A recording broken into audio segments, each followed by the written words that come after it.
Meanwhile, Malacanang reiterates it will continue to push for the passage of the proposed Bangsamoro Basic Law.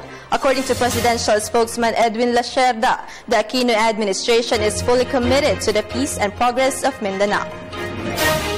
The Aquino administration is committed 101%, 110%, because of the President's commitment that no one should be left behind. Doon sa Sadyahata na ginawa natin a month ago or a year ago, last year, PhilHealth. We're identifying also CCT families within this group. Kasi kailangan natin talagang tulungan sila.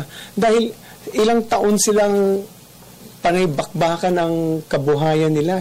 Walang seguridad yung buhay nila dahil anytime magkakaroon ng bakbakan. Those are conflict areas. And again, it's so easy for us to dismiss what's happening.